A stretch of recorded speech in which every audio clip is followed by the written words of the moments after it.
So good morning.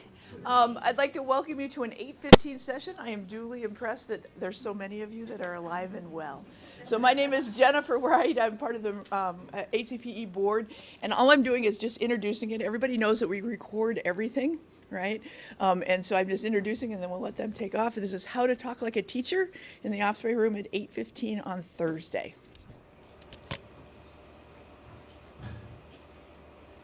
We have a link there to slides, and there will be some things on there that you'll want to click on later, because there'll be some like interactive parts on the internet. So if you have a device and you get slides pulled up, we would highly recommend that. Is that a 0 or O? I think it's a capital O, but if anyone wants Yes, to. capital O. Someone test that. That's not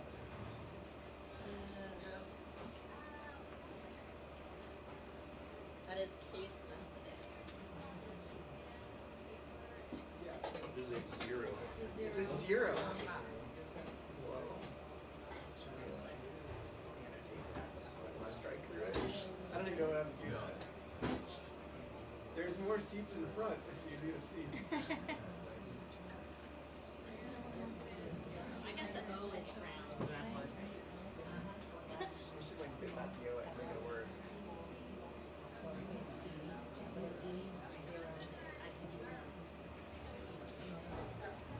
Andrew, there's seats in the front. Sorry. Appreciate it. I'm the weird standing person. I do know that. Okay. Introduction time. Cool. I'm Luke from Newburgh School District, and I'm the IT coordinator right now, but I used to be a teacher, and I think that's true for most everyone else up here. That is true. Which goes with the title. Weird. I'm Corinne. I'm with Forest Grove School District, and I also was a teacher a long time ago. I'm Melissa Lim, and I'm with Portland Public Schools, former teacher. I'm Tony Robeck from Newburgh School District and recovering middle school and afternoon science teacher. 10 years, loved it, but happy to be full in the tech world these days. All right, so welcome. Hopefully people are still getting it. If someone comes in late, the link will be on a number of slides, but eventually you're going to have to help people. So just make a mental note. So before we move from the introduction slide, that's us, but you might have to get to interact with people around you at some point. So if you don't know people near you, say hi to them and introduce yourselves. Take a second to do that.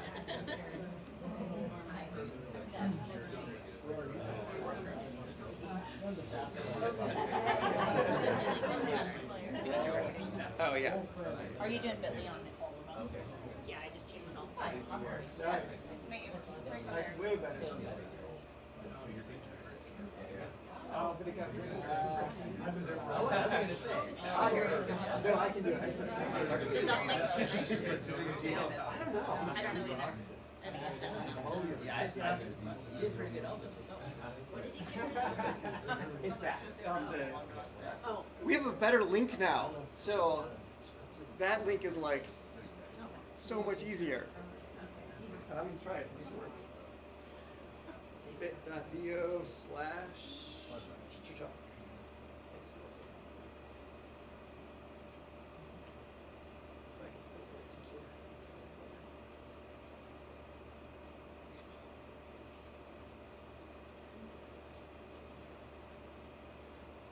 Hey, that worked. So for this session today, we have 4 parts to it, and they all are intentional based on this book I read once called How People Learn. And this book collected a bunch of research about how different people learn and figured out there's 4 stages to it. And so the first stage is a step where you have everyone in the room kind of like share their knowledge. You figure out what the people in the room actually know. And so we will have an activity that does that. And then the next step after figuring out what the people in the room know is you actually have to go out and like learn from experts. So we'll have a thing called a jigsaw. That's another teacher term, and we'll talk about that at that point if you don't know what a jigsaw is. And so we'll do an activity to actually learn from experts. And then once you've learned it, you need to practice it. So we'll have a practice activity we'll do. And then the last thing is if you've really learned it, you can apply it to new situations. So we'll have an activity where you try to apply what you have learned. So those are our four stages to this session, 4 steps. Better known as IJPA. Your first acronym of the morning. And we We just made made that that up, up. so it's not in your list of terms. Okay, so the first part of this kind of figuring out what people know in the room are we're going to use. Oh yeah. So are we walking? Do you want to see if people have questions? Yeah. So if you have questions in general, feel free to just ask as we're presenting. But we're using a feature in Google Slides that uses, it's specific to Q&A, so we can see that.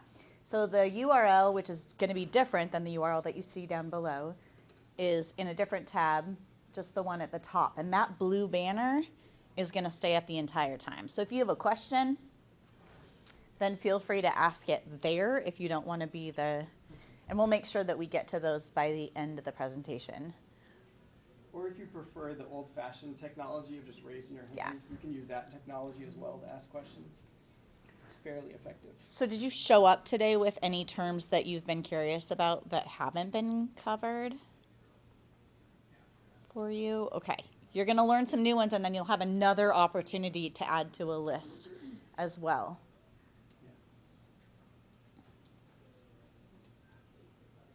So, an assumption that I think we're bringing to the table is that probably pretty much everyone in the room, if you had to write a 2-word job description, problem solver, would that cover it? Raise your hand if that applies to your job, if you had to write the 2-word job description? Okay. So that's really where this is coming from, is we solve problems all day, every day, and sometimes the phone rings and we're talking tech and the other end of the phone is talking teacher, and there's 2 different languages that don't always mesh. So this session, I think, is born out of the times when a call comes in asking for something, and by the end of the conversation, the solution is a very different thing in a very different place than where the conversation started. So, problem well stated. When both parties kind of understand what the problem is half solved. So you can take a minute to read the comic. Can you read the text on there? I can read it for you if you want to. In 5 years, I see myself with the same job title, about the same salary, and significantly more responsibilities. There's a lot of head nodding. Raise your hand if that's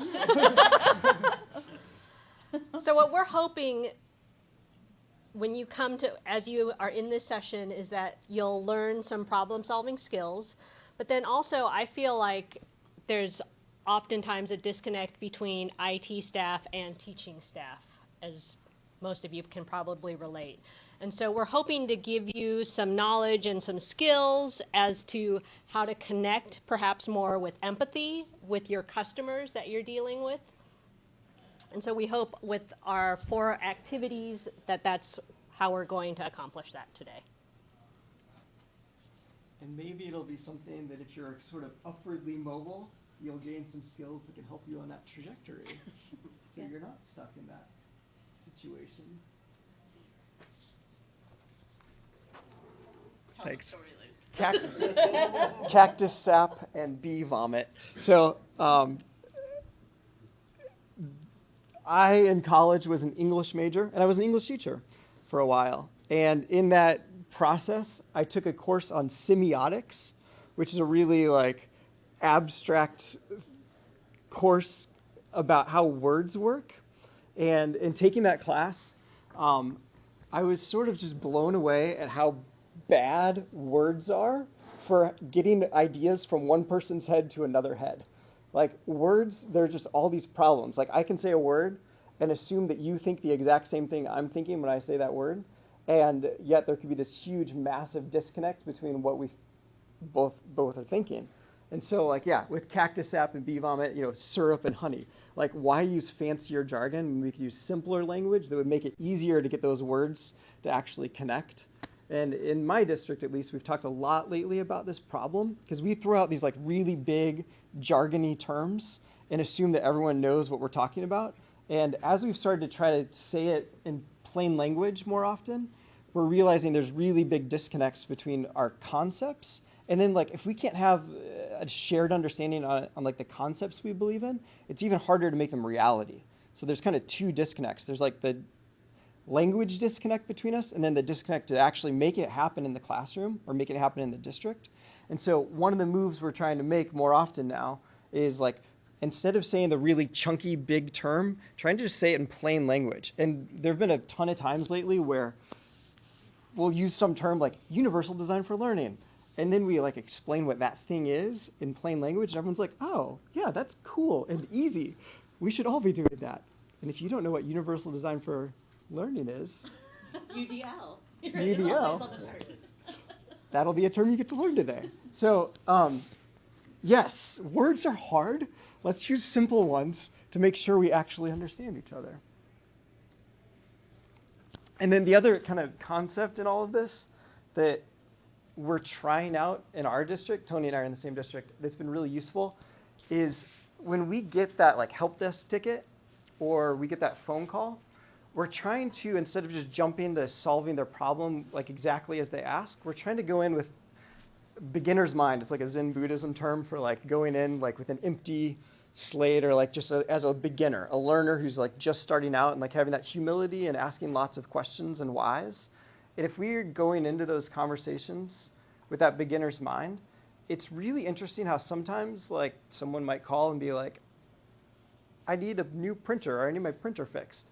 And if you start asking some why questions, it suddenly becomes a conversation about like a paperless workflow instead of a printer. And like, it's kind of this next level move in terms of helping push a district forward that in our tech department, we're really trying to embrace. And one of the things we've come to realize is that there's decades of institutional baggage around old methods of teaching and learning, or a fancy term for that is pedagogy, which, did we put that one on there? We need to add that to the list. Pedagogy. There's another term. But there's just so much historical baggage around older, I would say bad teaching practices, that there's some real opportunities when someone calls to get something fixed to push them to some newer, I think better methods of teaching and learning. And if you can get a tech department or tech support folks to start doing that kind of thinking and work, going in with that beginner's mind, asking lots of why questions, you might be a real change agent in your district to move things forward in a way that's really useful. So that's the concept I'd love to get to. Okay, so the first thing we're going to do, we're going to switch back and forth from analog activities to digital activities. So keep your devices out, but this one is analog. So I'm going to have you are going to get up and move, but I'm going to explain first. This is a different version of Balderdash. We only have about 20 minutes for this segment. So if you played Balderdash before, essentially what happens is you are going to get a term, and then everyone in your group is going to think about a definition for that term. So translate it any way that you want to. There's a little cognitive struggle here because then you're going to discuss it in your group, and you're going to vote on the most viable or seeming most viable definition for that term. And then one person in the group, the dasher, is going to have the actual definition. So you'll vote on which one you like the best as a group after some discussion, and then one person is going to read the actual definition. So what you need to do first is you're going to get up and take 10 steps. It's cozy, but find a new spot at least 10 steps from where you are now and form groups of 4 and pick one person to be your dasher. 10 steps. One dash. Yeah, and where the introverts in the group go, woo.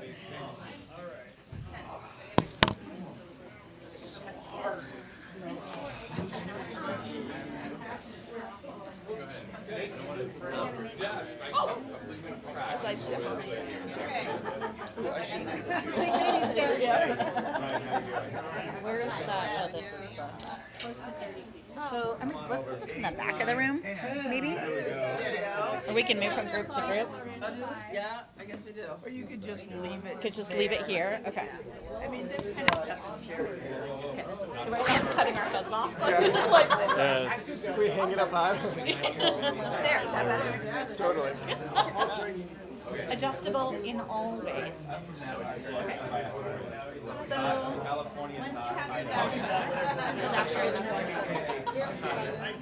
You're always game.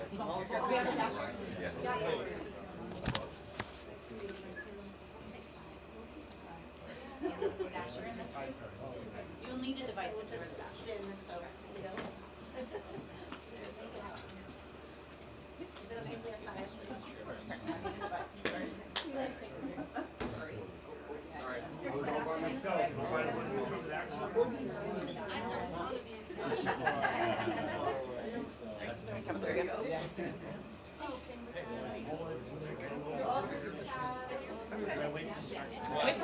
Inside person for you. No, you're good. I like your learner. Okay.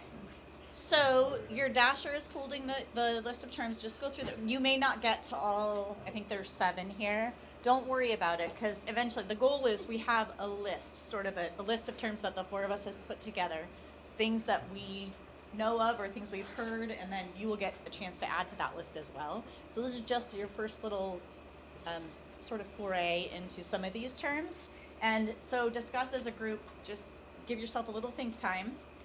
And then discuss as a group what you think it means. And then dashers, you'll need a device, and I'll come around and tell you how to access these.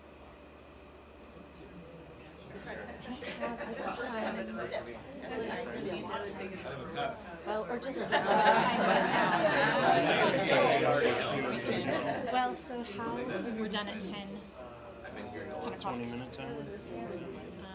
Let's do a stopwatch. Yeah, we're done at 10. Because we'll gauge where they are and what they're doing.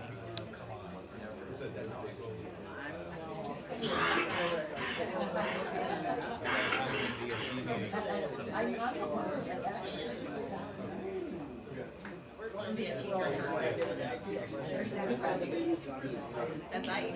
That's IEP. It's supposed to be a teacher though, and that's not thinking of Don't walk. Coming from Crafty, dodging cameras. Oh, yeah, no. That's too easy.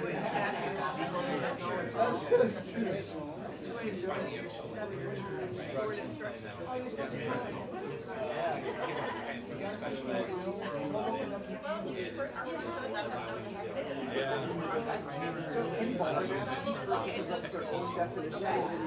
Chris. Or just stick to one. Stick with one first. Yeah. And everyone will look for you. So just say it comprehensively. System intervention. I never be like, yeah, confident. And then no one actually knows if we'll be able to. So are you the dash? Yes. Go on slide. The slide.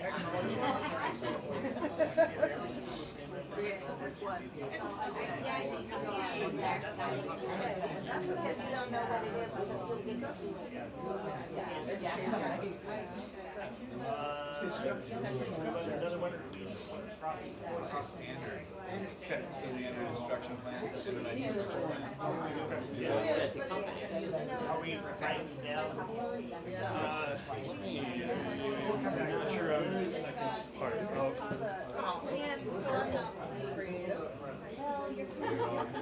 We're wrong, but It's okay.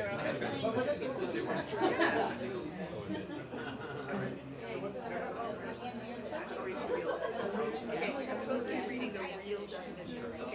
so they've never been a teacher. I think they can way with how they're doing it. Right. Yeah. Always been a tech. Either way. But I went for like the hardware side. Let's talk about the right? You're not allowed to read. Yeah. So you can, once we discuss. We had a student individual plan. Actually,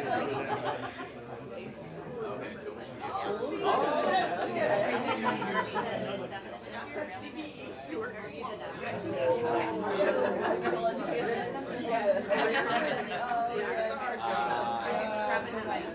could see if they ran through the Are we supposed to actually write anything in this document, or am I supposed to just see it? You're supposed to. So if everyone else is like making their best guesses, or like their best You're ready. you don't know what it stands for. Oh, I can now. Okay. If you give it to go. Yeah, we'll try. That's right. How did it go? Sip? It was pretty interesting. And then as soon as I saw it, I went, dang it, I knew that. Did you miss one part of it? No, I just. I don't know what I just couldn't put it together. privacy protection. And not to be confused with no, I spelled it out. We never call it that. We always say small. Nobody calls it.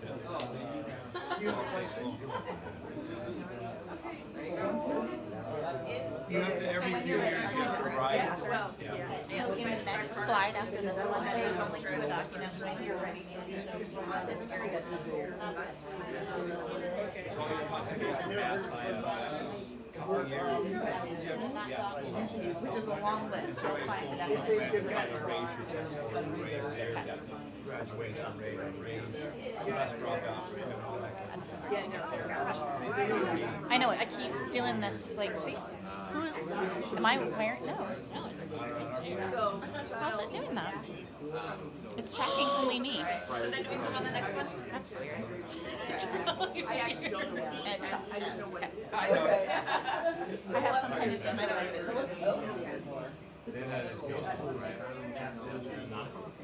Why are you here? I mean, like if it was a day, it would be like child and adult. Right,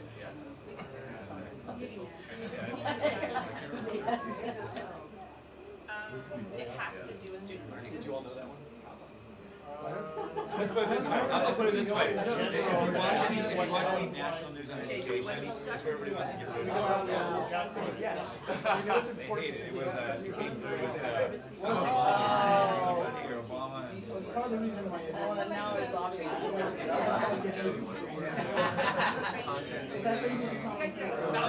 there you go.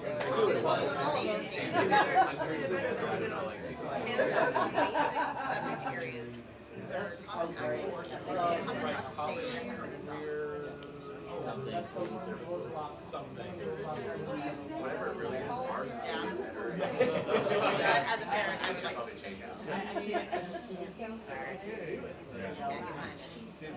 They have NGSS in there.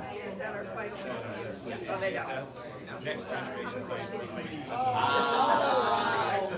another one is A lot of techie stuff. Yep.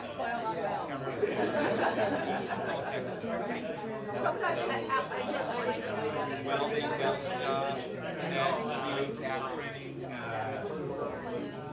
robotics. You can push them down.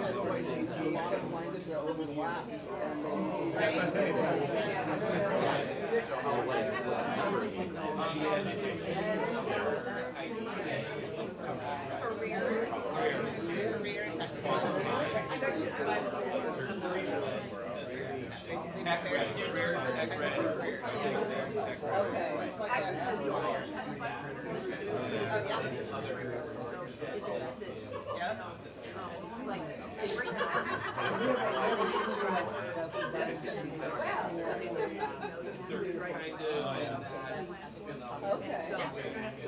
Bottom 90 events, a lot of grants, a lot of language, a lot of progress. They need to have trades. It's ready now. COPPA. Okay, what's wrong with the internet? Or what's wrong with the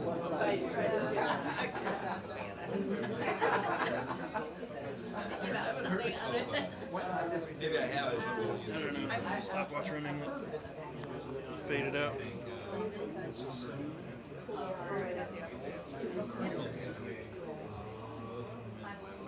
CCSS, that's right.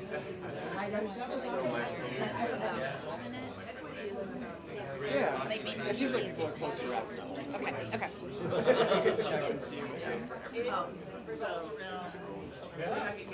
Okay, about 2 minutes. Don't feel like you have to get to every term.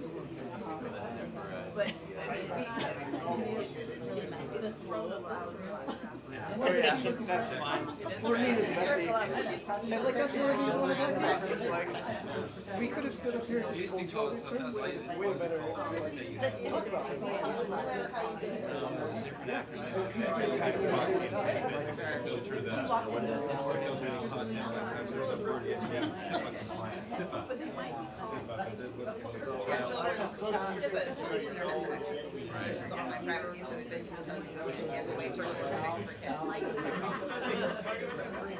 That's funny because every year teachers have to do a test. Every year teachers do this testing and not use code.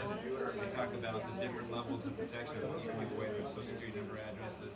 And there's 2 different levels of information. We don't use that term.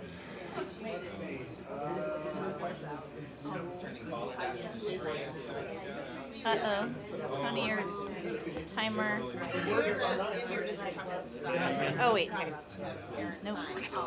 Sorry. Try to impersonate my I'm driving thumbprint. someone else's car. It doesn't even know me, so it doesn't matter. There we go. It doesn't matter. There it is. Okay, that's pretty much it. Okay, finish up that last conversation. And then, ooh, you're good. I didn't have to give you the last line. Okay, so we want to highlight some of these terms for you. And again, this is just your first foray. There are going to be lots of other terms, and then we want to hear your stories because you said some really interesting things about some of these terms. So 504, I think, was in that. Yeah.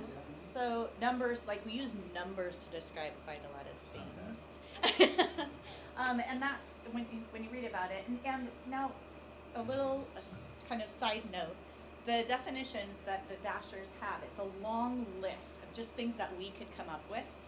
That center part that gives you the definition, dashers, and you'll all see it, we're trying to make, going back to Luke's story, as simple as possible. And Melissa and I used this tool to try, like we were pulling terms out of our heads and off the internet, and we put them in those tools that Luke listed at the top, and we thought it was broken. Because it only uses the top, what did we say? Like you So can't okay, use... this tool, can I? Yes. It's called the, I think it's the Upgoer 5 text editor, and it sprung out of an XKCD comic strip a long time ago. But it's this text editor that forces you to use the 1,000 most common words. You can't say 1,000 because it's not within the 1,000 most commonly used. But 1,000 is. So to say 1,000, you have to say it 1,000, which is slightly more confusing. But anyway, we don't want to lose the point, which the point is, it forces you to use really simple language, like to put things into 1,000 most common words. So in a little bit, I think next is an activity where you'll be taking terms, finding their definition, and then translating it to simple language. So you'll throw it in that text editor. If it underlines it in squiggly red, then that doesn't work. But like if it's something like the word 1,000, and it's just easier to say 1,000, then we all understand it, then just do that. We don't want to make it too complicated. So we went as simple as possible, and a 504 is really just a plan that is some kind of modification for a student. So it falls within the special ed realm, but when we talk about assistive technology or accessibility in general, even on a website, which is usually part of what we do in IT, then we have to consider what are those disabilities that we're really trying to address. And sometimes a 504 doesn't have anything to do with technology, but knowing what it is probably kind of helpful. COPPA's one that lots of you hit, and I was like, oh, they'll all know they're in IT. Lots of people didn't know what this was. And we, as directors, we get it mixed up a lot because we think it has to do just with advertising to kids. So when you look up COPPA, it's the Children's Online Privacy and Protection Act. I don't know if you discussed that in your groups. But the main tenets of that is really not about advertising, but about advertisers collecting information from the students. So Deb is in Forest Grove. She does a lot of the syncing of databases. So we adopt a new product. She has to make all of those, the logins as simple as possible. But we care about COPPA because when we give personal information to third parties, we have to be cognizant about how they're using that information. So, and it's also low-hanging fruit that parents will sometimes say, you can't do that. Well, if it's directory information, you can go back to board policy and say, actually, we can do this, but if it's usernames or passwords or any of those are important to us. And sometimes what we have to explain to teachers, because the PE teacher will run out and find a cool app and then sign all their kids up for it, distributed on Monday, and sometimes that's against the law. So, other terms that came up for people that were confusing. How many knew CTE? Was that one that's Oh, known? yeah. Like I feel like that one's out there. Yeah. And it was a bad word in a district. CTE was a bad word somewhere. That more has to do with people who work We use CTE sometimes as a cuss word. The acronyms are only as good as the people who use them. That's right. Our offices are at the CTE site, but they don't use that term. So, Oh, interesting. So what do they have a different acronym for it? well, we've been around long enough that it was occupational skills. It was career tech. Just not the acronym. It's career tech. It's kind of evolved since. And Okay. there's a number of terms where like there'll be like different variations or iterations on it. Like tag, talented and gifted. Right. I also hear as GMT, gifted and talented, or like Or gate. gate is another one, sometimes. yeah. So yeah, there might be multiple acronyms for the same thing. Like as if it's not confusing enough. I know. Like, three-letter acronym, but then we use like multiple different ones. Yeah. Like, this is And hard. in different states. So if you do IT in different, so even in Washington and Oregon, some of these terms have evolved over time. So we're high cap. Oh, for tag? That's No. what's Yeah. High cap. What does that stand for? Highly capable. Oh, so many Christmas. Add it to the list. That's Put it not on the the list. But we can add it among the other 8 it's acronyms we have for okay. Which if you suppose would be can do. Can do. It sounds like a consumer arts term. Okay. And can I just like make a meta comment about what's happening here? We could have done this session where like we just stood in front and like talked at you and told you terms. Right. But that's horrible teaching. It's way better if there's conversation and we talked about like the cognitive load. Cognitive Like, load, yeah. Who's doing the thinking and the talking? And if you walk in a classroom and it's the teacher doing all the talking and all the thinking, that's not good. The people in the room should be doing the talking and the thinking and building their knowledge together. And so like, yes, I'm so glad I got to learn about HiCap. And like, we learn better together. Which is So- to say, we like to be lazy, and you're doing all the Yeah. work. So you're gonna start filling in. And it's this. better. Thank It's you. actually better for you. It's actually better for you. You're gonna retain this information and be able to recall it. So we generated this list, and if you're on the slideshow, you can click on that document. Maybe we should make that into a short. Well, okay. I think. bit.do/teacher talk gets you to the slides, and then on the slides you can click on that document, which takes you to a Google Doc. So this Google Doc, we have just generated a big list of terms or concepts over on the left that we think it would be good for tech people to know, so they can talk teacher. We then have the full name of the term or concept, like 504 is what it's called, but it's really Section 504 Plan of the Rehabilitation Act of 1973. That's a mouthful, so we just call it 504. This is where the challenge comes for you on this thing. You're gonna team up, groups, you can go with who you're with right there. Work on this part together, because it's not easy, but you're gonna grab the term or concept, throw it into Google, you're gonna get a definition. Don't put that definition here though, because that definition is probably gonna be super jargony still and really hard to understand. Instead, you're gonna take that definition and throw it in that plain language text editor, the UpGore 5 text editor. This is the tool that Melissa and I thought were broken. Yeah. The So- tool to use this tool, and it doesn't work. Because it's too hard. So here's the top and here's the bottom. So this is 504, okay? So if I copy that definition for 504 in there and paste it, it shows up like this. Like every other word is underlined in red, which means it's not one of the 1,000 most common words. So I had to take this and plain language it. So I took this big chunk of text, and this is what I came up with. So instead of example, oh wait, yeah. Plan developed to ensure a child with disability identified by law and attending elementary, secondary, blah, blah, blah. Plan for a child with learning problems who's in school and the powers that be say they are allowed to get the right help to be able to learn and be taken care of. Now, that's maybe a little too vague. So if you do want to leave some like non-1,000 word language in there, that's probably helpful actually. We don't want to make it too vague that it's not useful for you. So try to find a middle ground there, okay? When you're coming up with your definition and filling in that Google Doc. But yeah, that's our goal, is to get as much of this Google Doc filled in collaboratively as we can in the next 15, 20 minutes or so. So a little classroom management technique here. You see all the colored tabs. This is an editable document by anyone. And so if you see one of those little colored tabs in, like, that's kind of how you're going to claim your space. So click inside of one of the cells, and you kind of claim that space to avoid the ones that you see that already have a little tab in them. And maybe this half of the room start at the top of the dock or somewhere near the top, and this half of the room start at the Or, bottom. I mean, even feel free, like, if there's ones you want to know, scan for those. Like, I want you to learn what you want to learn. Like, this is about you, learning what you need to get. So if you want to scan through it and you're like, that is a term I hear all the time, no idea what the hell that means, like, I need to learn that one, please grab that one and go for it. So. Any questions about what you're doing here? And then it's okay if we add terms. Yes, please add a row, add terms, because high cap should be on here, It's and now it's on not. there. Perfect.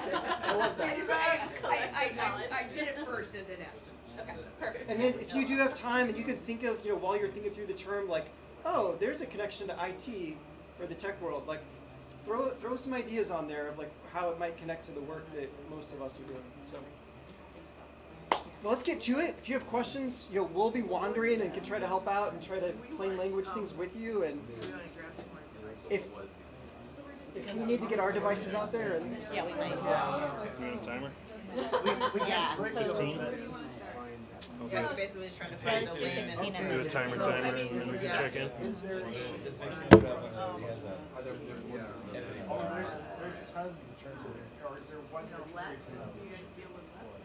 No, we're at the top, I guess. Yeah, you can start wherever. Yeah, but Limited English proficiency. Yeah. I'm so negative. So you need ELLs. So, yeah. So what's the ELL one? So first English to us to really So ELLs. So, like, three-quarters of my words are no. I don't know exactly how to So what's it really about? It's a Bargain. I think this has a bargain. The list? That's fine, no, it's just fine because it's, there's ESL, ELL, right, and they're all tied together. Yeah. So you can definitely add more to the bottom, or you can even, if there's like the high cap thing, could go in the same row as Education is one of the top 10,000 words. Learning is though. I don't know what I found out. Oh, that's a substitute. And I bet you learning experience.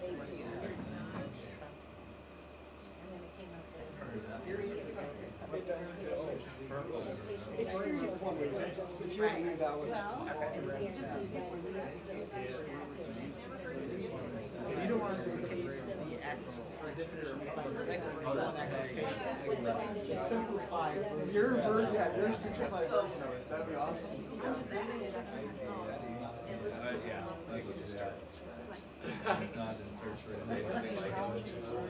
It's changed the names. It's G Suite. Common understanding of Really how often do they change their management system? I know, it's like category working fine. Isn't it hard?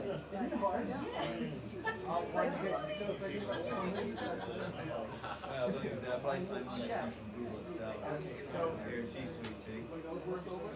It's something like a share track or something to be able to Yeah, I like it. So this is how this So yeah, So twice as efficient as another tracking would be the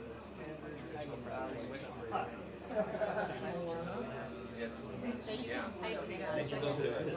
Did you have honors classes and AP classes and major classes? They don't like to use the word tracking, but it's still done. Yeah, it's lots of assignments.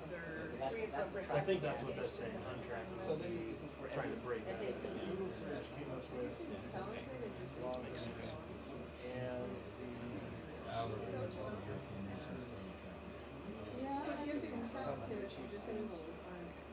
So is it off? You had it.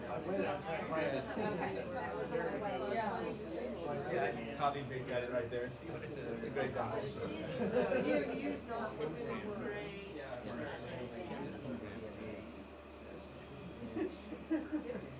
So what was the other name? So twice exceptional and then what did we? Twice exceptional, exceptional learner. It's hard to pick. I always say it's hard to pick criteria. So The it's words that you want to use are Cross- exceptional, not going to be allowed Numbers and responses, right? Yeah, trying to get a big from there. Hey, here's you have a DD5. So what does something more rather than you're progressing. And then it has the, with an explanation. Yes, it means something. Those are all the words that are converting story to meaning. Finding a lot of articles. Or you can provide detail about. Twice exceptional. what you will be judged by. Yes. No, but not arbitrary things are Right. The rules. Yeah. Criteria. Rules. So I'm gonna write down what you said.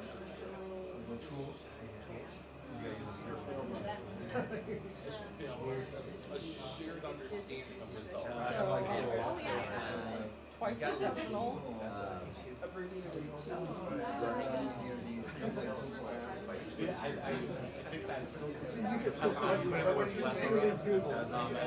A shared understanding of results.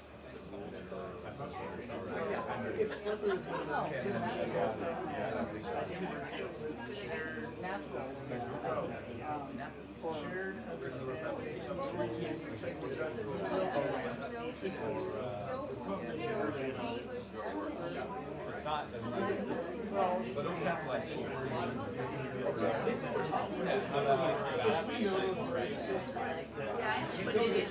It doesn't even know smart. It doesn't know smart. And he said we don't have to. We're okay. Yeah, but that's the challenge. Another one. Well, you gotta have It knows problems. What is it? Proficient?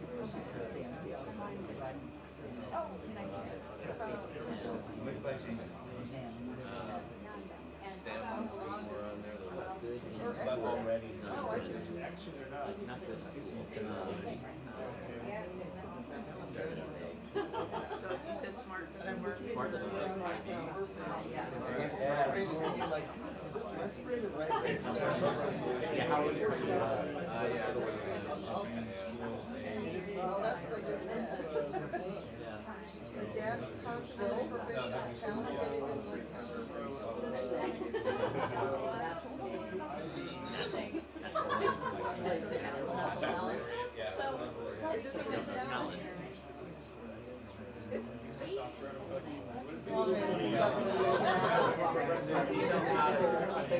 We all know what we're doing. I think with the people we all know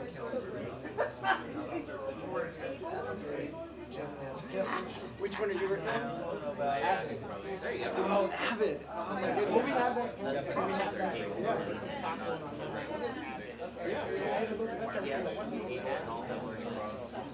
So achievement via individual determination. Yeah, so this is really one of the. So it's not. Yeah, you can students into different. It's not. I put. I mean, this is not going to work. It's too general. If it says plan to help students. Yeah, that's exactly it. That's really good job. That's exactly it. It's really kids who probably aren't. Otherwise, will track the college. So what I did is Trying to give them the skills that you Yeah. That's perfect. Just see if I can add to that without the ones that we set at the start. But yeah, this is cool. I mean, the words we use are, you know, we always expand the vocabulary. Oh, yeah.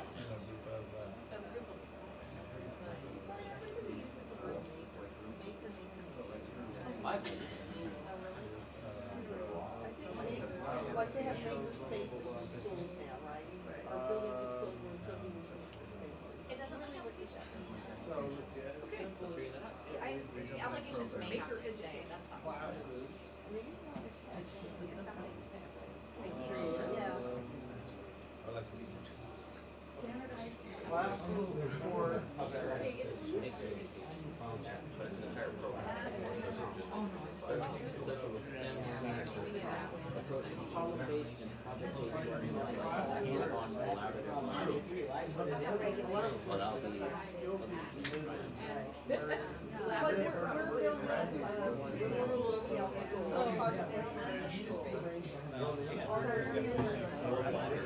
Tech peoples or just we're in which we're like just doing word replacement.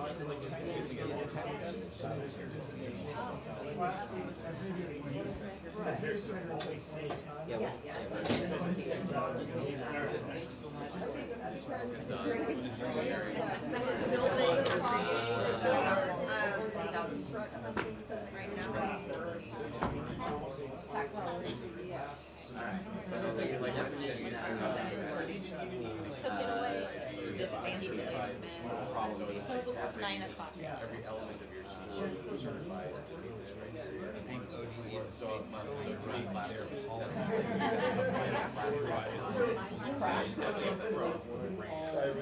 For the kids, the state standards. State board, they're just pulled.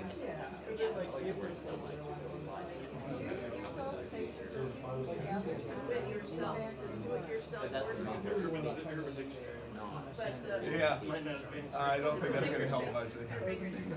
You might get some words in there that you don't want to hear. I like to do it yourself. Yeah. If yourself again. Or it. Yeah, do it yourself.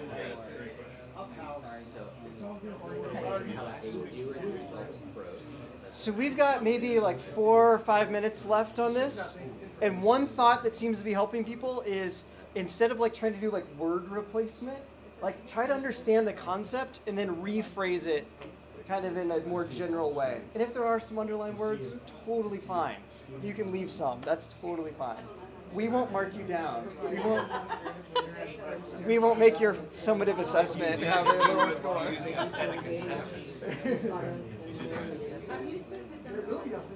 Is there a summative exam with this or just the formative?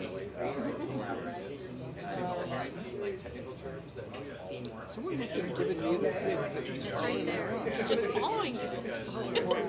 I don't like this. I don't either.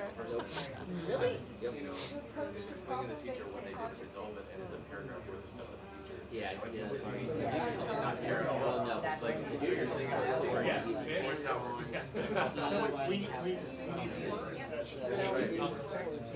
Yeah. With teachers, you know, like they don't get their We were backwards mapping. I had like a huge conversation about that like Tuesday. With the teacher? With our director of teaching.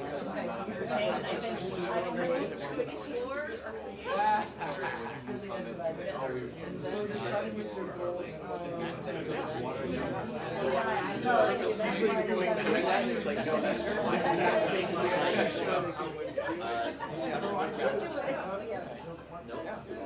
that one's pretty easy to put some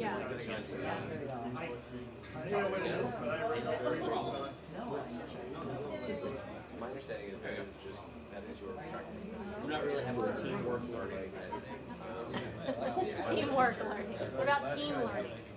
Yeah, so I'm going to use a word How I'm actually doing it. that I think is simply this editor doesn't like it. Learning Feel free. I'm going to overwrite it because I think this audio is You may do that. hands-on team learning. Do you want us to fill in possible docs? You have some, that'd be But I think it would apply to the education too, right? Yeah, I mean, because actually, we could be filling in some of these too. The actual is Yeah, I guess we should dig into some as well. So, It's a big list. it does. What are some of the most confusing Yeah.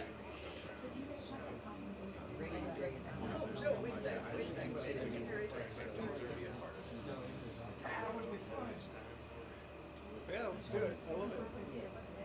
Should we share that with everyone else? Come up with what should be the following section. Follow to this is the inverse, which is to take all the technical. tech teacher. Yeah, this is something that we did work up, but I guess eventually we just want to learn to kind of collectively lead in Not teamwork. to learn. And what are we asking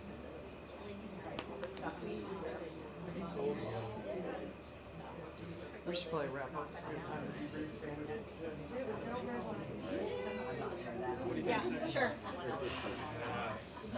Let's wrap up in the next 30 seconds or so. Let's wrap this up in a few seconds. We're talking about the actions by IT, right? Well, we're in the second language. What do you want to do? Always question. When we give explanations to teachers, well, fix something with a problem is we always use what we do or that, or what we're does that mean what we're doing? One-to-one. Which what? Here. There's somebody that you're not like, I know, I know. What has happened? And then the other call commission. When you see down below that if you hover over the it will give you examples. If you hover over these bottom words, it'll give you examples. They're not very good. Like that's not It the just same makes word. sense. Yeah. We could do that as a part of the Not all of them do it. Shall we? Yes. Yeah. And when they do, you're like, that doesn't help. Was like band, I'd rather say because you should be there on the word except Band together. Yeah. Well, that's what All right. We need to wrap this part up so we can keep moving. But before we do, what did you learn? No, wait. Do we want to play the game first? yeah, so now we have Okay, a definition. challenge us up here. Okay, here's our challenge up here. We're being put on the spot. Okay. Read one of your plain language definitions and see if we can figure out what you're describing. I'm not gonna cheat. I'm not gonna look. Okay, so if we read ours, Luke can't guess, because he kind of helped us Oh, with okay. Yeah. our terms a little bit. So the other three are good to go, but Luke I'm can't out of the guess. game. Okay. So I'll read ours, since I'm segue. The final check at the end of a course, term, and or school year to see if all students learn the information. The final check? The final check at the end of a Summative course. assessment. Summative assessment. Summative assessment? Nicely done. That means you did really well. That was great. Nicely done. Fantastic. Luke's help. Wait. I was just patting myself on the I know, right? I'm back. such a good teacher. Humble brag, just humble brag. Here's another one. From up here. Shared understanding of rules you will judge by. This was really simplified down. Common core. No. It's rubric, isn't it? Rubric.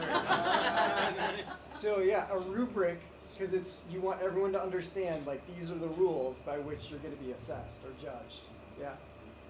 So a rubric, like, it's good teaching before you have kids learn something, is like give them the rubric, like how you're going to evaluate them or check to see if they knew it, and make sure they understand, like, this is what you need to know, and then you actually have them learn it. And then a really advanced maneuver is to have the kids assess themselves based on the rubric.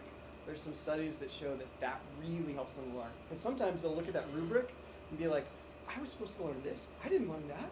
And then they can go back and learn it, and it really helps their learning process. So rubrics are a great tool for In that. technical speak, it's really the same process by which you judge proposals. Yeah. Programs. Or, Absolutely. Yeah. So it's, Yeah. The scoring guide. Scoring guide, yeah, let's look at that.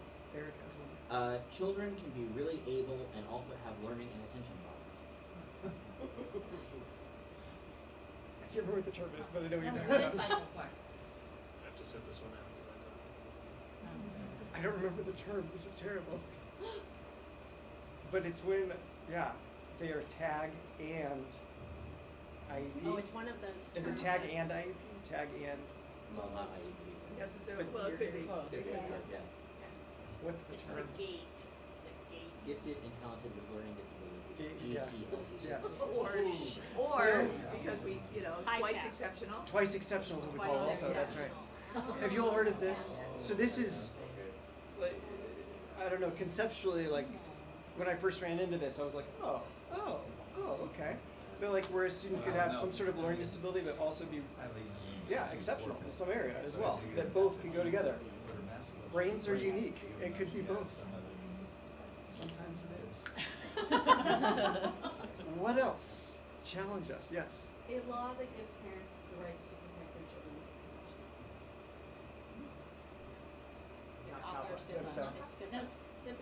information. No. No, that's FERPA. FERPA. It's gotta be FERPA. That's it. FERPA. Family That's Educational what we're Rights. taking. Did we put FERPA. Did someone add FERPA? FERPA's on there. Yeah. FERPA's a good one to know if you're in the tech world, absolutely. All right. I love to like walking around and hearing people learn things. Like I now know that like we have an Avid expert and we have like I heard what was the one that I heard that I was like I don't even know if I understood that completely until I heard you all define it that way. So that was cool. There's a lot on there that we didn't get to define.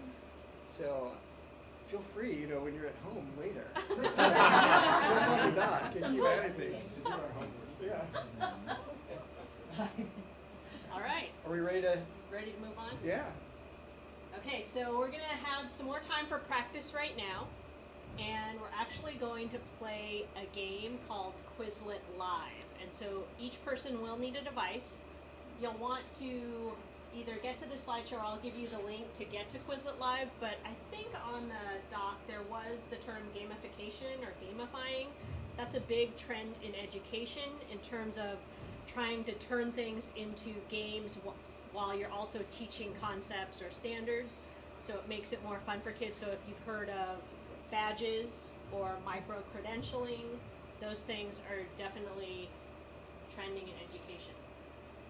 So Quizlet Live, if you are on the slide deck, that's actually the link to Quizlet Live. But if you just go to quizlet.live in a browser, you will get to the site. And then you're going to enter this join code 445722. And once you do that, I believe you're going to see an animal, and then you need to find your team, which is composed of all the same other animals. Does everyone have a device? I have one I can loan someone. I need a device. So once you join, We're not seeing any animals, just asking for our names.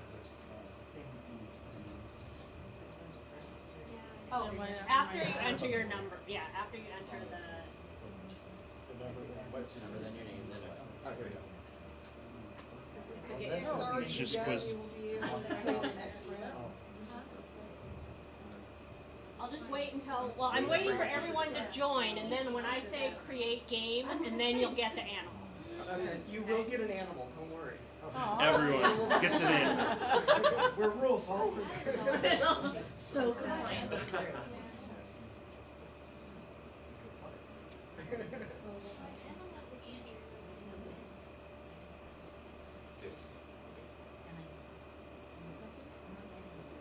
Really?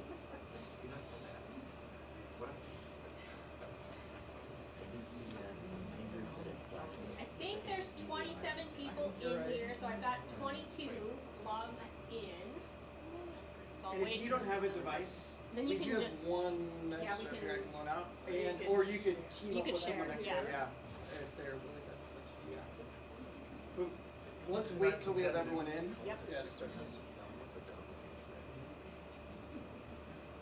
So you are still.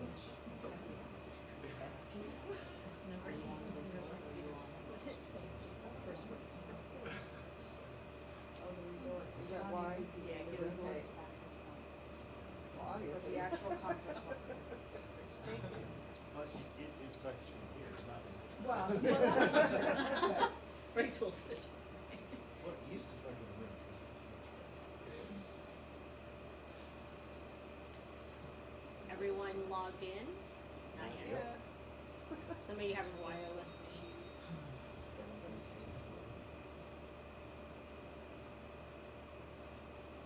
Have any of you used Quizlet Live before? So this will be new for everyone. Jennifer's using it. All right, good. Melissa introduced it to me and I tried it the other day. I loved it and I got super frustrated how slow I was. So Quizlet Live, a lot of teachers use this, and Quizlet is basically a web-based flashcard app to help you study, but they have different ways that you can study terms. And so you can use flashcards, you can use other different games that they have to study different terms, and Quizlet Live is the one that we're using this morning. I tried the gravity one. The Gravity is Looks like we've got 26 people are waiting for one more person to join, or is everybody joined? Okay. So I'm going to go ahead and say create game. And so now you need to find your team. Deb. Hey. Deb and Eve. Benny. Where is that coming from? Becky. Benny. John. And we need Paul. Wanna come this way or just go I around? think we need to find Benny. All right. Is there a Benny? Benny? There you're. I don't have my thing on because I had surgery and everything that runs across the first. So I think you did the first one. Where do we want to find it? Yeah, let's just say who's the set.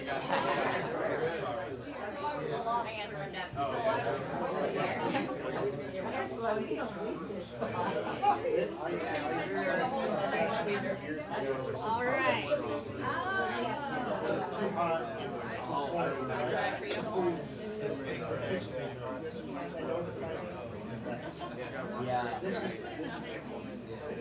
So these are the teams, so that everyone knows who are the peacocks. Peacocks over here, lions. Right, that's what I am. Lions over here, stingrays, tigers, sea dragons, oxen, and foxes. So there are a couple of teams of 3, which is fine. So just to explain the rules, when I click on, I'm in the teacher view, so I have a button that says start game. Everyone on the team, you're going to see the same definition. So whatever the definition is that I input for the specific term. And so all of those terms that you saw on the doc, I took those and defined, there are about 22 of them. But each team member has different terms, and only one person has the correct term of your team. So you need to collaborate and work together to decide which one of us has the correct definition for the term. I'm outnumbered. This is not fair. Now, the other thing that's important to note with this tool is that accuracy is more important to speed, because if you get it wrong, you go back to 0. No pressure. No pressure. Yeah, before you enter any. Anything I can clarify for you. Can they cheat and use the internet? Yes. That's not cheating. I know, right? Utilizing the resources. That's utilizing your resources. Any other questions or things I can clarify? All right, so I'm going to click Start Game.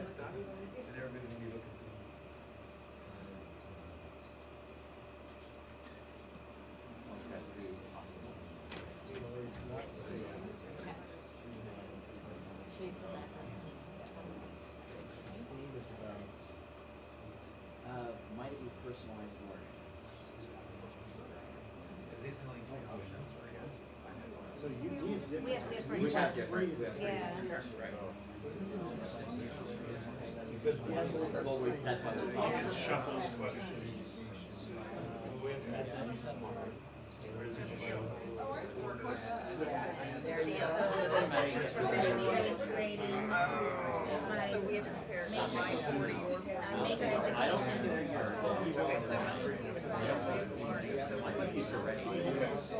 Science, technology.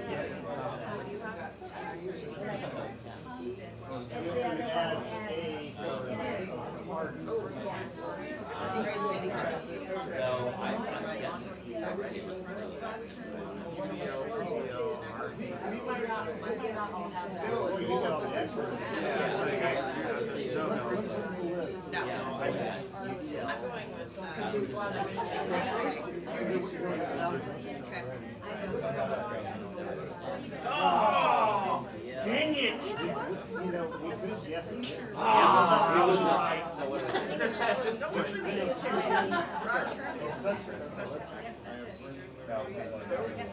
Yes, that was it. I would have got that wrong. All right. Tag T and GT.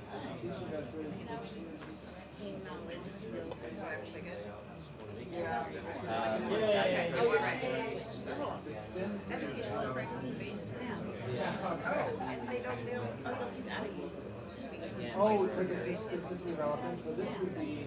You're really game It's actually. We got a 4-way tie. Yes, Yeah. Well, look, It's not those, I it's not don't mine. think. I'll This is about a special. For science and cognitive behavior neuroscience. Yay! It's the same.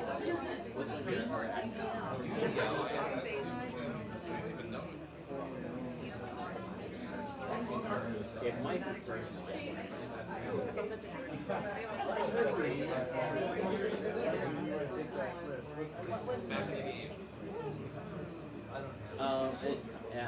It maker, is that what we're on? yeah, make her education. Yeah, that's, do it yourself approach it and hands-on teamwork.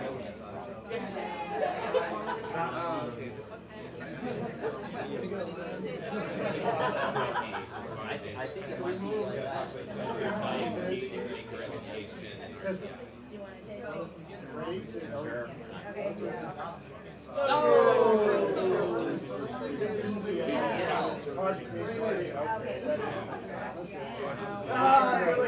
Legal special ed, that would be. That'd be a big fail. Okay, we're back on the board. All right, good job,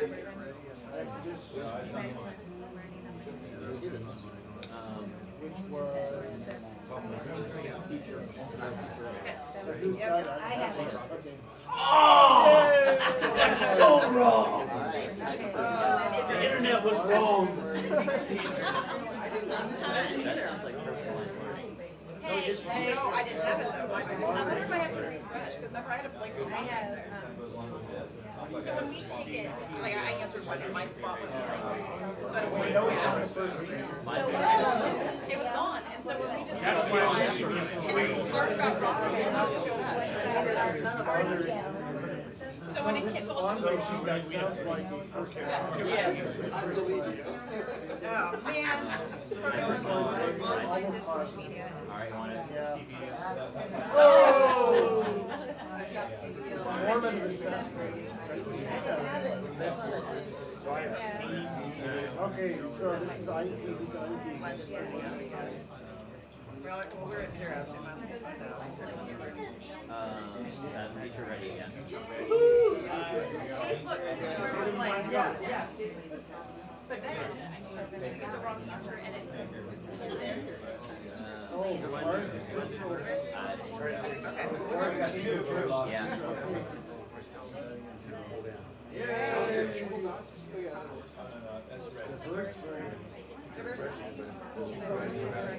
Individual students. Yeah,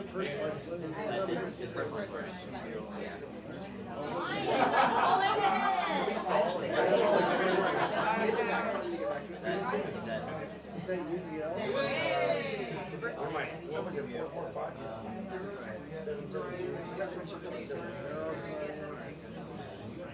District learning Not hard to goals. explain. I don't know what RTL is. Maybe formative assessment, but I don't, not tag, not proficiency grading. I think it's user group.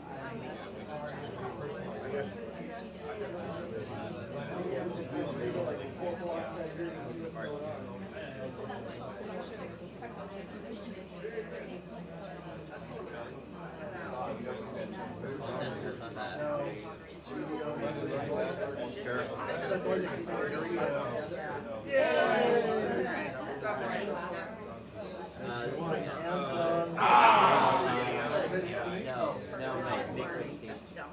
The Lions have pulled ahead. Whoa! Broad term use for special procedures. Okay, here we go. Broad term universal for. This is what happened. Oh, no. I know, but we chose that last time and it said you were wrong and then gave us the real answer instead of that. When the check mark is there, it looks like the ones that are really trying to stay on the So check early, mark. it's like early in the definition. Well, it's not proficiency. No, you don't have it. Okay, I swear to God, that was the one we had last time. We know it's not these two, so it's one of these two. I'm not getting the check mark. What's more? I think once you're good enough, you start seeing it. Yeah. I think it's how it works. That's what you see. No, because there's a period of time. I'm gonna say UEL because it says digital Month intervention. Future ready. I'm not gonna help. Based on that, no. Oh!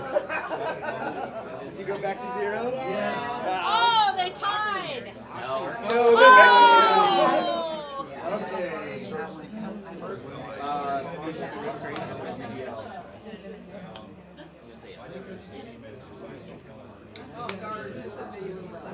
Well, I know that is.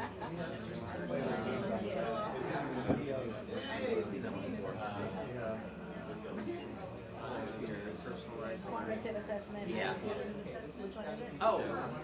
So you feel like that's design education. RTL responsive to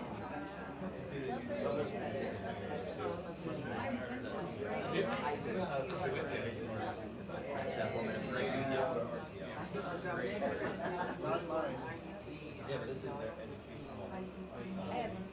It was hard.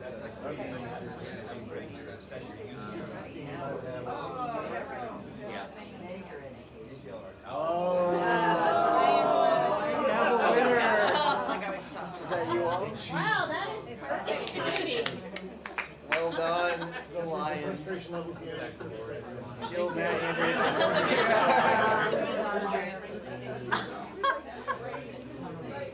I think they're lying back there. It doesn't matter. Interesting, and so it said, after it announced the winning team, and then it says click to see stats. And so it shows blended learning was initially confused with PBL, project-based learning, and personalized learning. So it just gives you some feedback as a teacher, what you might want to focus on based on how your students were answering. Is Quizlet Live something you'll recommend to teachers? Yeah, Yeah. it's actually really cool. So the teacher can see everything, and then the group can see just their group. Because she just said, no, everybody can see our mistakes, and no, we can see them, but this is everybody. So Yeah, this is the whole group.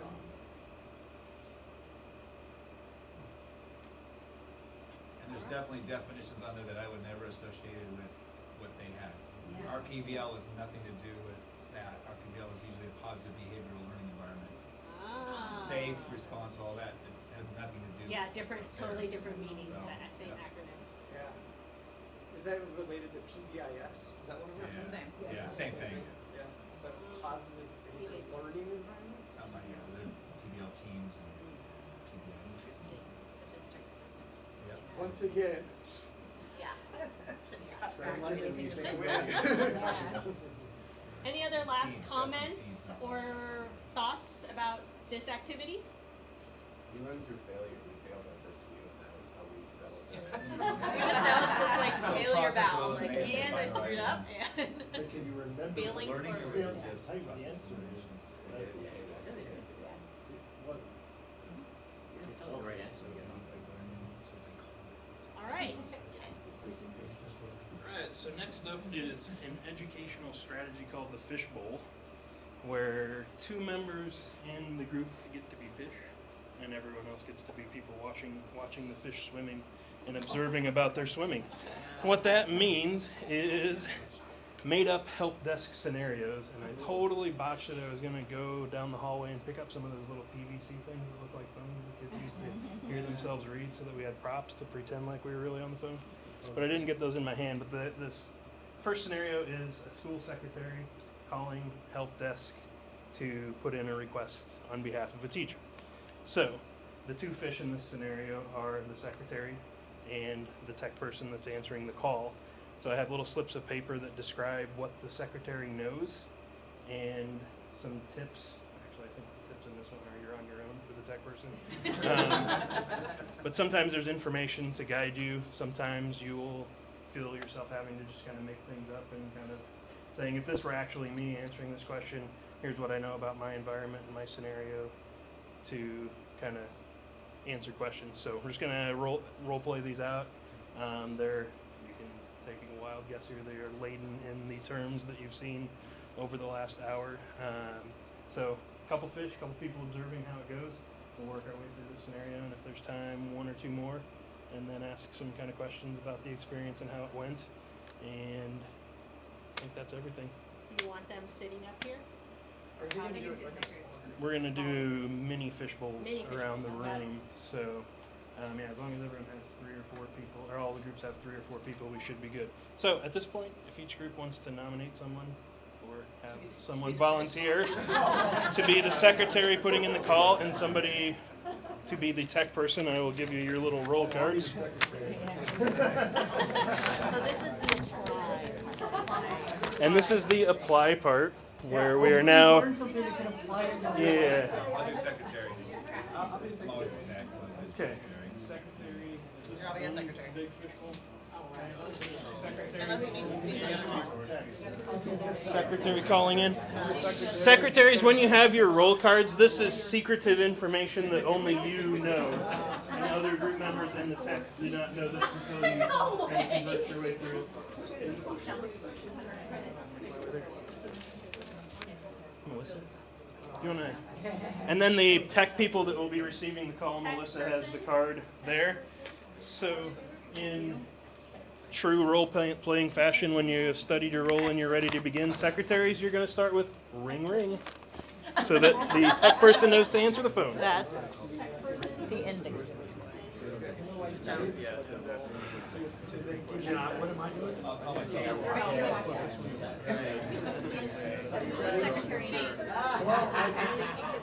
Have you tried turning it off and on again? Yes, it does start with the low IT word. So IT. I'm gonna get some words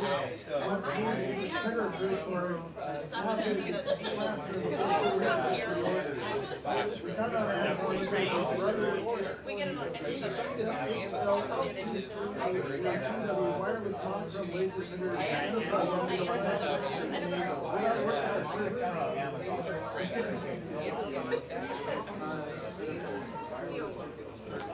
Okay, yeah. Hi, I like Brother.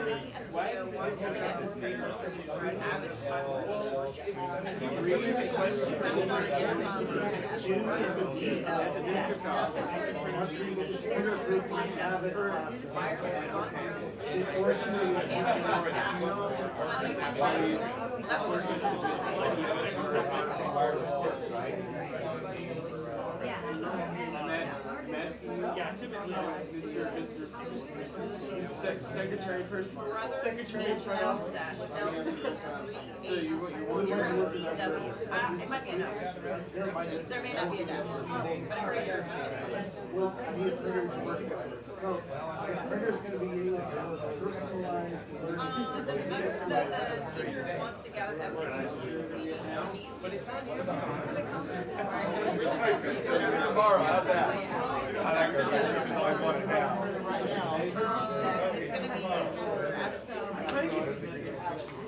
None of that is relevant, except. I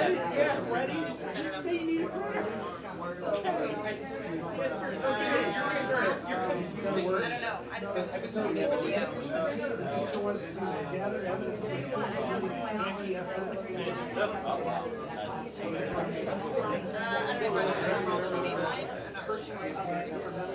that's what our group did. Yeah.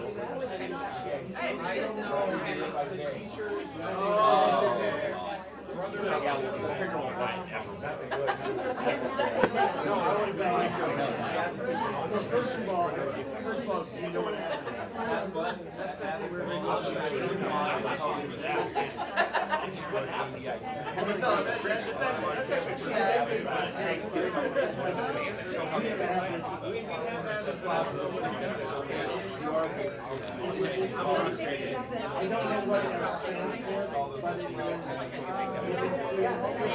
teaching students how to organize their it's first like helping teachers to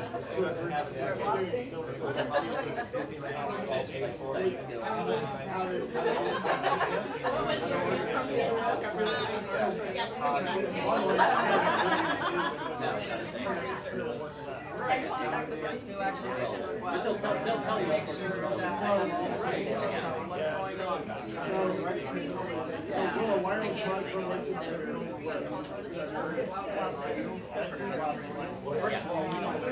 Does it work to do 1 minute to wrap up the conversation? 1 minute? Do you need one? Do you need two? 1 minute? 1 minute?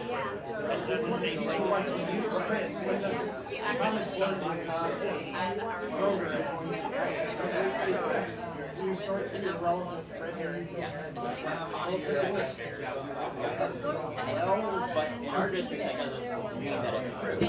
These are the printers that we buy. Yes, and I want to approve.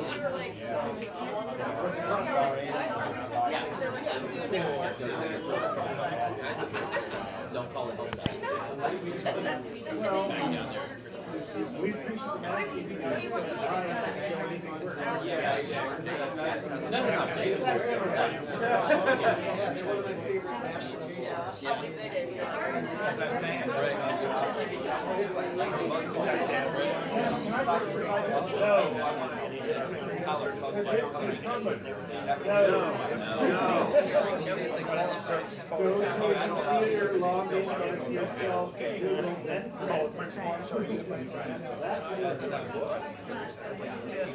All right, are we ready to debrief this one? Okay. So I forgot to mention that we are playing the role as the help desk from the Northwest East River Valley School District. I had this vision of like every sports movie ever that has like a team called State playing against a team called Tech. So I was like, how do I turn that into a school district that we can be? So I made up the most generic name possible. What's the mascot? Panthers, I think. How did that one go? Anybody hear a question that like the tech person or the caller asked that was especially like beneficial at moving the conversation forward? Eva told me that I didn't provide enough information, so I was going to go do some research and get back to it. Okay. That's fair. What are you holding? Did anyone say, hey, could I talk to the teacher? Because that role was here. I was waiting for someone to ask, can I call the teacher and ask what's going on? Yeah, Eve asked me, and I said I don't know who it is. Okay. Her name is Judy. Involved with this. No. Some district office wants something. Yeah. Where was the printer? Doesn't it say where the printer's going though? Yeah, so maybe that part wasn't as clear as it should have been. Judy is your purchasing person who's trying to approve the order, so there was actually a teacher in a middle school classroom. I thought that was on there at the bottom. It's not on there. At the bottom, okay. Yeah, so that explains why we weren't hankering to talk to the teacher, I guess.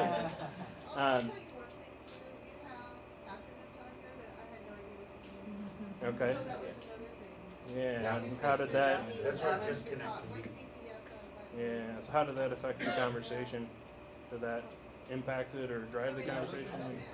Yeah. And like that CCSS, okay, so Common Core state standards, like Common Core set of standards, like I feel like those acronyms sometimes get used as like weapons. Like, Yeah.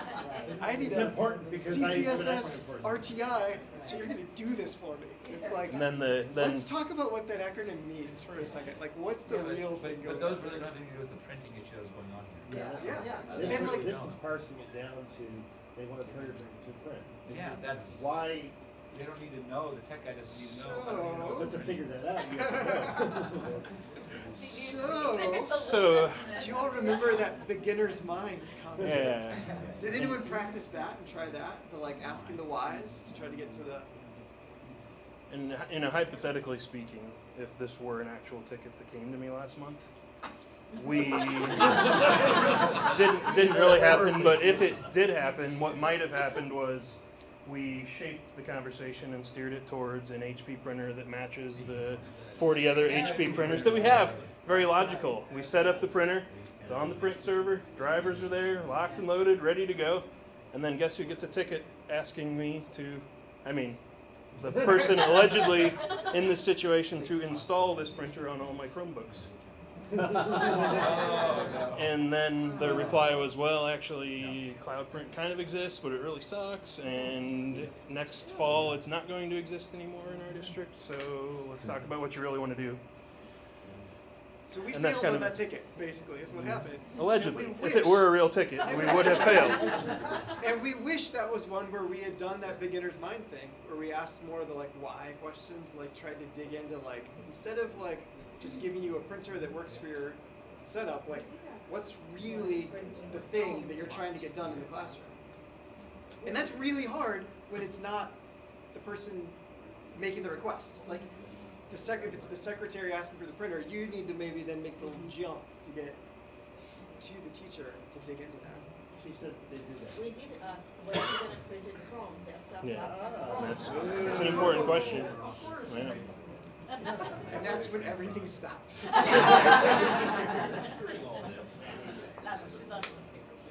Anybody else have any like observations on the kind of teacher talk things that came in there? Was that easier now, or did your approach change to hearing an acronym than what it might have been before? Well, we heard an acronym. I know the concept of ACPEnw, but I don't know what ACPEnw is. Right. So she's throwing out ACPEnw, and she's like, okay, I don't know what ACPEnw is, so I'll try. Yeah. You know? Yeah, and I think Luke's kind of a magician at like taking the pause and being like, "Oh, Abbott, that's really interesting. Tell me more about that." Like that's something He loops it. he Just loops like last people, night, right? and then he hangs up and says, "You just got looped." It's So something. I will like totally reveal like deep personal things about me. I have a doctorate in education, and I am totally confounded on like at least a daily basis hearing teachers and other people in our district talk where I'm like, I know I have a doctorate in this, I have no idea what you're talking about. And like, I think if we all just kind of embrace this mindset of like, when you say that, like, what are you really talking about? Like, what's that really mean? Like, I think we'd get a lot better at like the communication pieces so that we can actually get to a better reality. And so, yes, I feel totally like empowered to embrace this role of like, okay, Abbott, great. So tell me more about that. Yeah. Even though I think I know Abbott, like I don't know if I know what their version of Abbott means. And so just getting those disconnects and like talking through those things. And like as someone who's on the tech side, not in the education side, you are totally allowed to ask those questions. Like you don't have to pretend you know what you're talking about because that's not in your realm typically. So yeah, embrace that beginner's mind. So. On ours, sorry. I was just gonna say that right off the bat for us, it wouldn't even be on our district standards. So the first thing we do is, well, we cannot purchase that brand of printer because we don't support it. And then it would be a much deeper conversation. Yeah. So like, how can we help why you do with what want you this? really? But instantaneously for me, it would have been no. You can't do it. and that's Here's a list of what we do support. yeah, totally been a hard thing for me to kind of take myself out of how do I solve this problem as efficiently as possible so people are happy and love me. Right.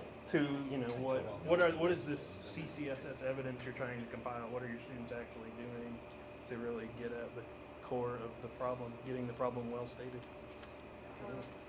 Question.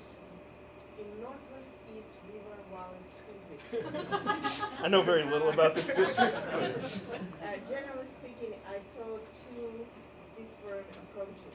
Either departments have a budget and they buy stuff and technology support, or a different approach. They ask what they would like, technology have a budget, we buy it, we own it, we replace it, etc. So how does it work for different people? What approach better? And like this is really hard, like because often the person who owns the resource then owns the like pedagogy move, which pedagogy is that fancy term we learned, right? Did we learn this one? It's just fancy for like how you teach, how you learn. It's just really fancy for that. And that's not always the right way to do it. Like who has the resource? Like it should be a collaborative decision, hopefully, to figure out like what the best learning situation in the classroom is. And yeah, too often it's someone who owns the budget who says, cool, we're gonna invest all this in smart boards, even though smart boards, in my opinion, supports, some older methods of learning that aren't as collaborative and group oriented like we've been trying to do today. So yeah, I think that the question to ask about, who owns the resources, like if the person who has the resources isn't making great decisions, how do we change the system? Yeah. And this is partly to empower you to feel like you can ask those questions, because it not only helps us understand the issues that we're seeing better so that we can prescribe a solution, but it's also to push the thinking in your district a little. I mean, none of us got to IT because we didn't see a need to change some of the things that are going on. So we want to empower all of you to also push the thinking in terms of like, what are you really trying to do? And then what kinds of options can we provide and support, whether it's at a building level or we're supporting district-wide in sort of common everything classes. I just wanted to jump on something, not jump on literally, but Andrew said he didn't know what AVID is. How I learned about AVID is, well, first of all, when they're hiring a number of people in the district, it's probably important. They probably see the job postings, so you might want to pay attention when you hire people for a certain thing. And then there are community relations is putting out stuff about success stories, which they're actually interesting sometimes, the success stories they're publicizing. And third was I happened to get a classroom that happens to be out in the classroom saw what we were really doing. So, it's not in the technical realm, but having that knowledge of what's going out there will come back to help you. Trying to keep up with it's always changing. I think it was kind of touched on already, but of course sometimes the teacher or the person calling says, this is what I need. and then so our job, part of our job too is, well, we have to support what you need. So trying to get that gap and go, well, sometimes people don't understand that there's already a different method in place for another solution that works just as well to meet their need. So some of that is trying to get understanding of what is it that we're really trying to accomplish. And hopefully as a tech department we have some tools that we can make some kind of recommendations on how to get that need accomplished. And so sometimes understanding, so that's why I appreciate this session, because you're trying to understand a little bit more about what it is that they're trying to do. Referenced that as the tech department bait and switch earlier. You stopped by for a printer, but you left with Schoology. It's not like from a place of being deceptive. It's from a place of this person who's asking me questions maybe doesn't fully know there are other options, or maybe doesn't even necessarily know what they truly want. Well, But they we see a have lot that of great tech stuff at perspective. conferences like this, right? Your nightmares when somebody comes back and says, I need that interactive projector, right? Like, I need this right now. Well, actually, what is it that you want to be doing? And it's hard to change that into a yes and. Like that's kind of the improv thing, yes and. Like, yeah. Because otherwise if you say no, they're going to It's not necessarily their job to know all the options either. It's ours to. Yeah. So tying it back into your comment about who owns the budget, if tech owns the budget though, the conversation can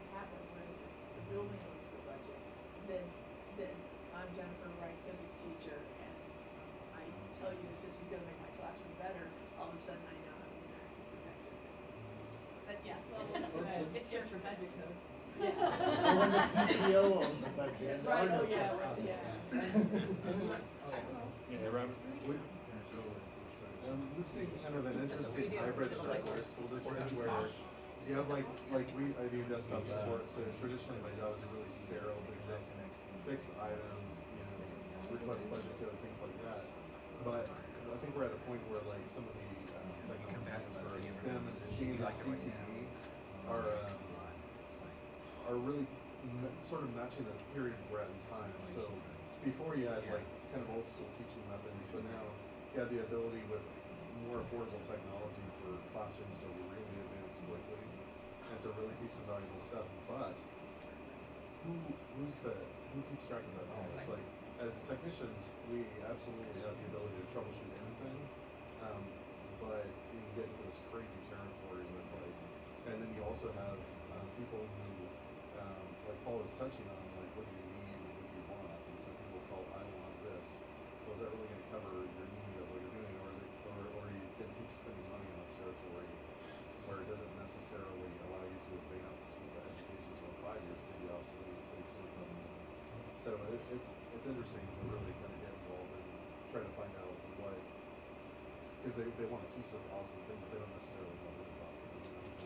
Right, and that's the why part of that. So we used to ask, I feel like when I was first out teaching in Untitled, we would say, what features do you need? And now we ask, what are you trying to actually do? Because we have so many options. You know, it's not about features of the hardware or the software necessarily. It is, what do you want it to do? And maybe it's not even a technology solution. Maybe it's something totally different. It's kind of like going to the doctor and you have this like immediate need for something fixed, but it's because you've been living a really unhealthy lifestyle. And so they do give you the medicine to get you through the next couple days, but they also prescribe exercise. And like for this situation might be you fix the thing for them, but you also like hand them off to like an ed tech person in the district or a teaching and learning person and say, yes, I can fix this, and let me get you in touch with this person who can help you and support you as you're trying to learn these new ways of doing things. I just want to put in a word too for saying I completely agree with the concept of us continuing to kind of push for the evolution of instruction, and I think we also have to be really careful and respectful of people who do this for their living, and me as an IT person telling them, if it comes across as me telling them that they could be doing things in a better way, oh yeah, you just have to very carefully and gently.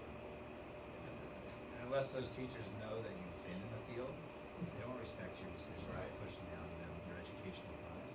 Absolutely. Yeah. It's very hard. It's very hard work. Yeah. You weren't even there when we coined that term last I wasn't. I didn't know that happened. You had to earn a lot of this. So that's the line I like for Vision iPads. That's the line I draw. I don't expect the apps. They need to figure out which ones they're going to use, and they don't know. It's like, well, let me know what you're doing. You do. So it's like you're the instructor. You're the provisioner. No, I just have so I think for us there's a delicate balance, at least in our district, between wanting the teachers to be able to go out and use all this technology and what we can do as an IT department to support that. So if there's a problem or there's an issue, we can still get them up and running. They're still able to use the technology and enjoy it and not get stuck. And so for us, it's a delicate balance. You know, we want to be the IT department that always says no, no, no, no. But we want to do what we can to enable them to do what they want to do. So an example for us is with Google or the Chromebooks, there's a lot of apps out there that are user-based. And for the longest time, we've just kind of had more stripped down version, just a guest login. Now the guest login only allows a small number of apps to utilize this whole plethora of other things out there that are user-based. And so they're really pushing for those user-based apps. And so you know, we want to make sure that, hey, we hear what you guys are wanting, you know, let's make sure we test it out and verify that everything is good, and we can move forward in that direction without incurring a lot of unwanted things that students can potentially do that will be more of a headache for you guys. So we try to develop relationships with our teachers, and there's some that I know I can talk to and say, hey, so how's this gonna work in the classroom environment? You know, here's an example of what we're looking for. Give me, you know, maybe give us some feedback on, you know, how you guys want to use that and potential issues that you might see with that. Let's pilot it with one group, one classroom first. Let's see how that works, and then we'll go and redistrict. So some processes, if you got comrades, right? Like you have those people you know that go to ELLs. I love that humility and like just willingness to work with them, and that goes a long way. Do we have time for another? Or do we have to get out of here? Maybe not. Quick question. So you set up classroom, technology, great, relationship, great, and then the person leaves, and a new person come in. Where do you save the knowledge? My example isn't even in classroom, ideology department. I support the ideology department. And now great technology team. I know how it's set up, but I don't save it anywhere. So if I go somewhere else, that can figure out, give them time too, they can figure out everything. But with passwords, settings, how do you keep this knowledge? Would that be the documentation? Yeah. Session? So that goes back to what Paul was talking about. I think the process for, like, when you pilot class, there's a process for implementing new technology. There should also be a process in your district, and this is IT and really teaching and learning working together to decide when you took a bunch of grants in Beaverton, what happens to all of that tech once those grants are done or that teacher moves, or so those processes need to get set up because there isn't a formula. Like we could sit here and tell you what our districts do. You're going to get 4 different answers about, or 3 different because you guys are in this. No, ours might even differ. or you're going to get 4 different answers. So it's about processing what works in your district. You know, what are the programs that you have? What types of where the pots of money coming from? So that has to be determined. Certainly, site-based or district-based. It's 9:55. Yeah. So should we do? So I don't know if we have time to do another scenario. I think we have to have an out of here at 10. Yeah. So no. So should we just open it up for any more closing thoughts? Well, and so then... here's what I want to leave you with. It's interesting. Andrew said partway through that first activity, we need to do the inverse of this and also have teachers start to understand some of the IT terms as well. So we do that. Deb and I are in the same district. We do that as much as possible. Yesterday with that explosion of Google Docs, there was an opportunity to talk about what you click on and what you don't click on. How do you figure out if it's legitimate, if it's kind of weird? So use those educational opportunities as much as possible on the we kind of did some attribution slides in case you want links to things later.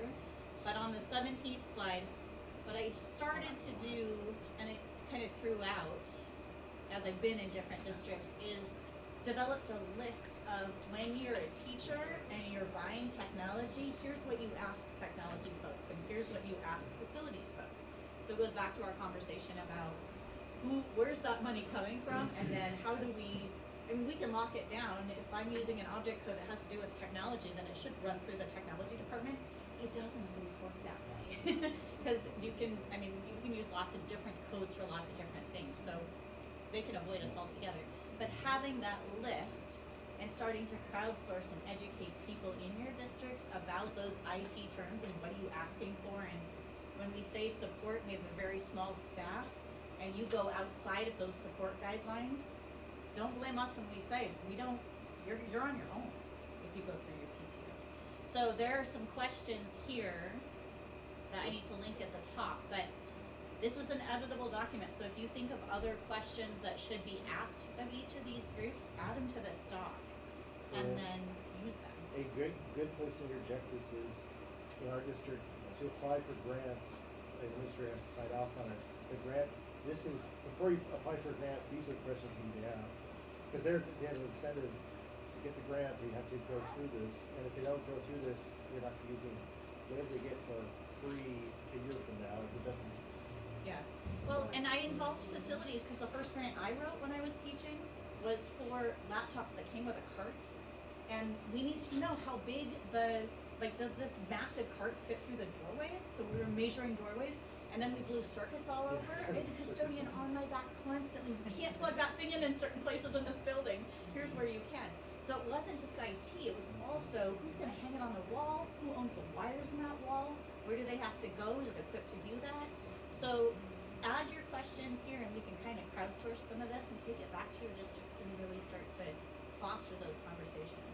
I would say in my 20 plus years in education, we have better relationships between departments now than we ever have before. And some of the shared resources, Google Apps was it was a huge bridge between.